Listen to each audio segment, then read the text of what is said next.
Guys, everything fish. Had a little time here, so I figured I'd do a quick Fishroom update. Not a whole lot changed since, well actually yeah, because I actually scrapped my last update, so there is a lot of big news. And I don't know if I'm going to be able to get this uploaded tonight because my computer has this thing where halfway through every saving video, it just shuts down the computer. I have to start over, so hopefully I can have this up before I leave tonight because I am busy. It's a Friday night. I have a life outside of fish, but so I'm just going to try to do an update real quick. So 30 tall, this is actually one of 2 or 3 tanks. It has nothing different about it, so I figured I'd start with these, get them out of the way. Hang on a second, guys. Sorry I had to answer my phone, but anyways, nothing new with the 30 tall, so I'm going to go over the 75 real quick.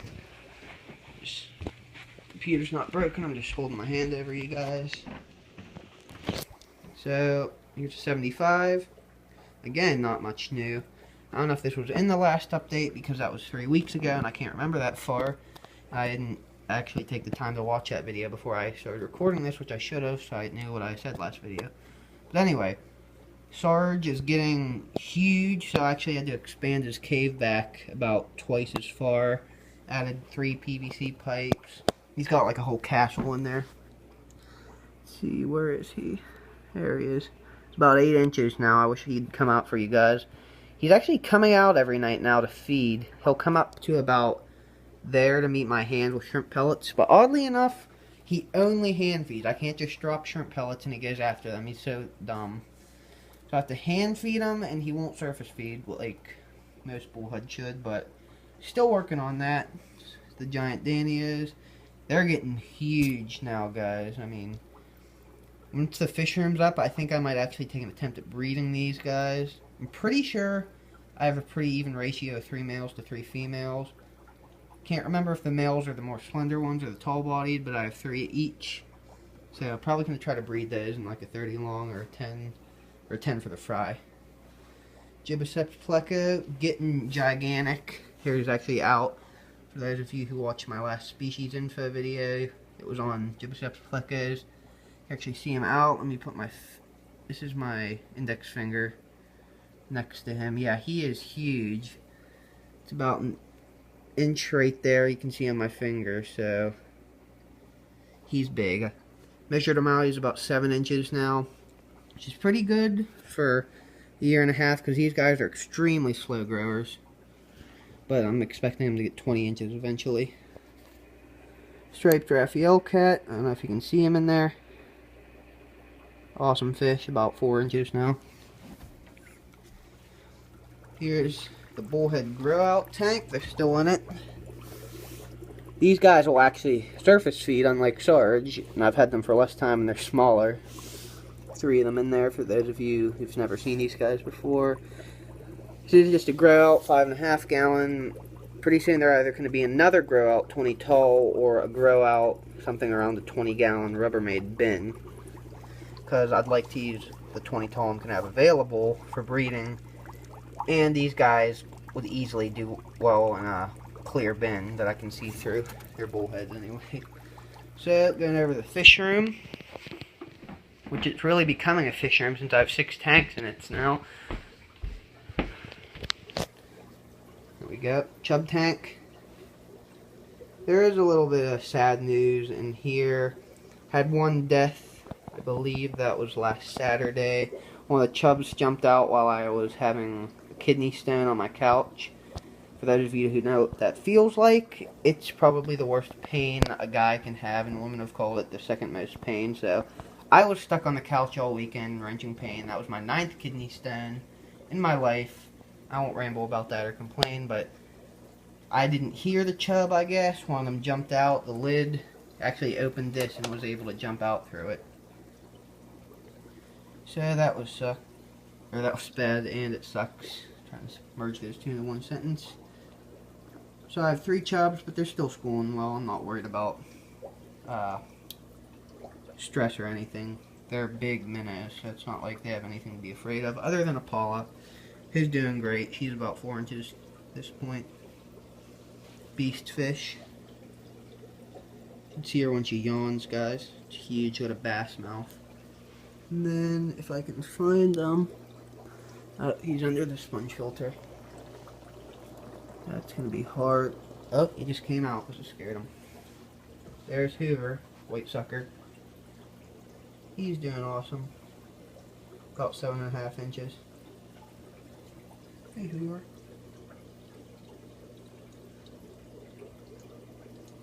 Yep, awesome fish.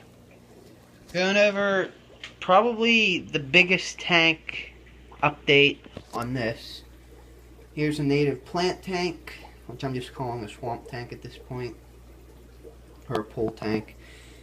Algae was terrible in here, guys, forever. So, and this is since my last update. Lots changed. There was actually a huge cyanobacteria outbreak, and I lost about half the stock in here. Literally lost every single darter in this tank. So both the green sides, both the rainbow darters, and both the swamp darters. Lost all 6 of them to cyanobacteria infections. And, well, actually, the male green side darter somehow broke his back. But I don't think the cyanobacteria could have helped that. So I cleaned that up with a huge water change. I found the central mass of it in the middle of the plant debris. So I decided to uproot the hornwort instead of keeping it planted, and it's been doing better since then. Half the water sprite leaves have died, but I was thinking about actually giving up on plants again, but then I looked here, saw a little ray of hope, that there's actually new leaves growing on the top that are just beautiful looking. You see how green that is. So I think I'm going to keep all these plants, but there's still this huge algae everywhere. I've done probably 6 water changes since then, and I just can't get rid of it all. It keeps growing. I only have 6 hours of light, so I don't know what to do about that.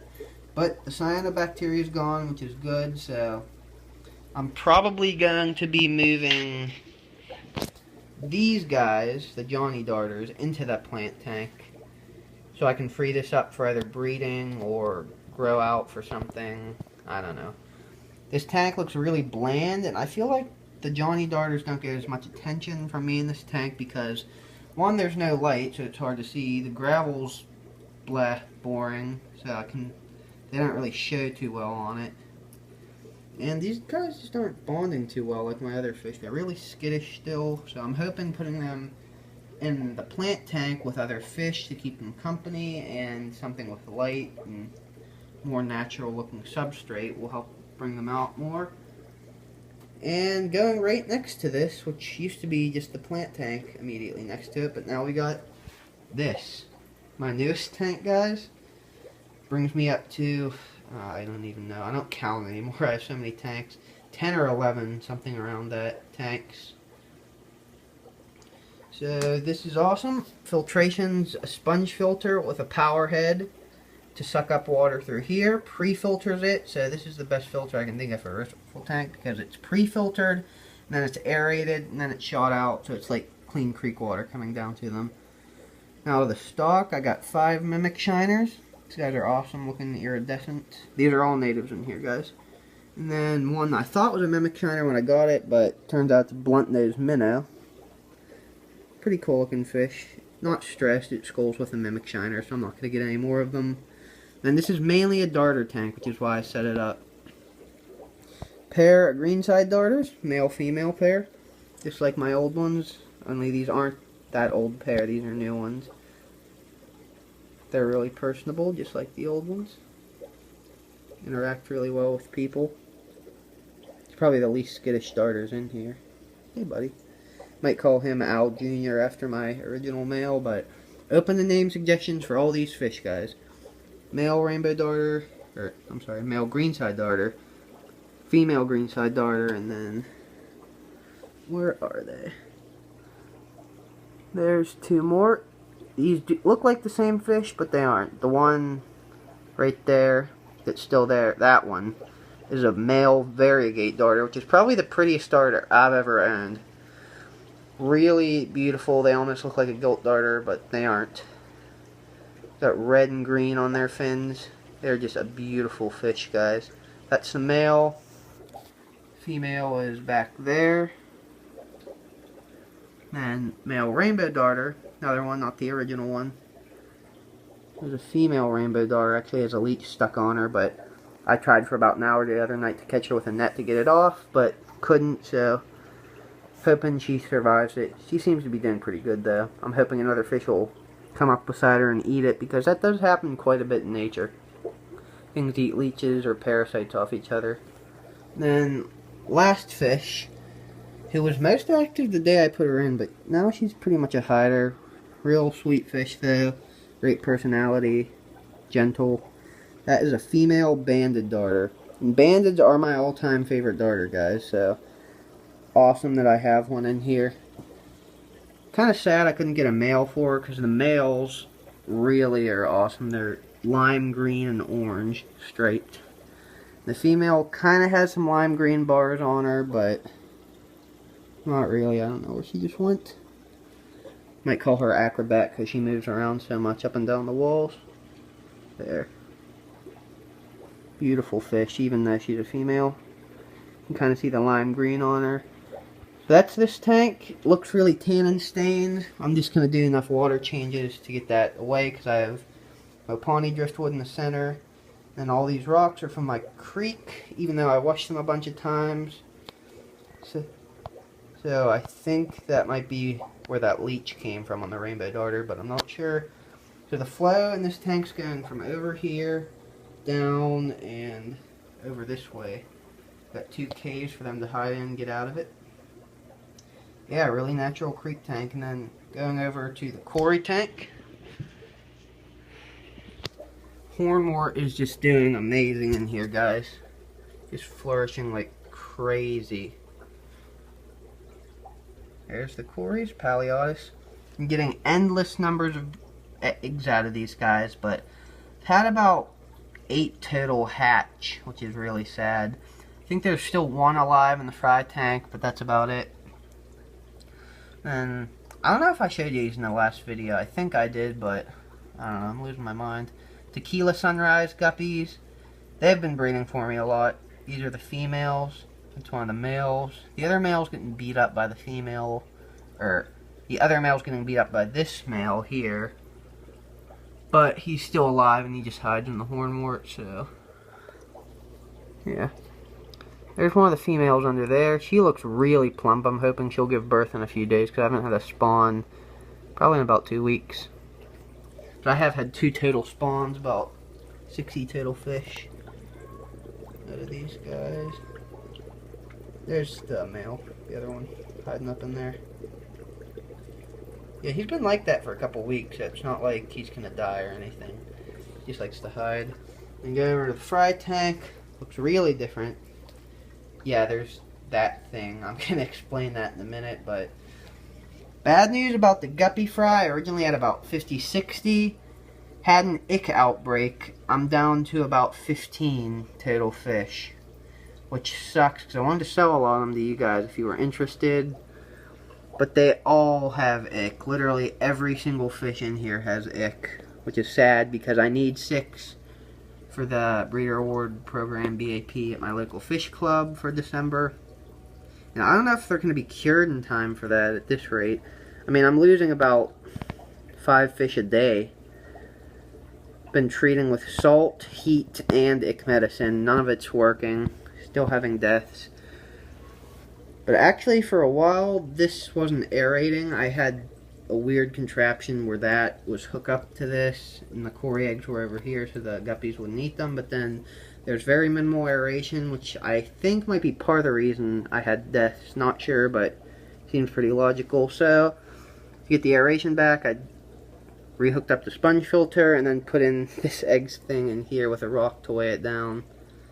So yeah, there's like Quarry eggs in there. Some of them are really adhesive, so I'm hoping I get at least 6 fish out of it for the BAP, because I'm gonna start going breeding crazy once I get going.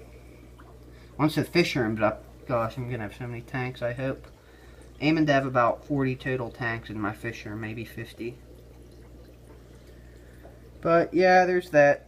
Dan Man, I sent him a message the other day, and he said treat with copper, so next time I go to my local fish store, I'm going to pick some of that up. Haven't been able to get out there for a while, but maybe tomorrow I'll go pick up some copper. dose it with these guys because I don't have any inverts in here that would suffer from the copper. So yeah, gonna dose with that, and that's about it for my update. Just wanted to do a quick one, but it turned into like a 12-minute thing. But that's what's going on with my fish room. Don't know of any new pickups I'm gonna be getting soon, but I'll keep you guys updated. See you next time.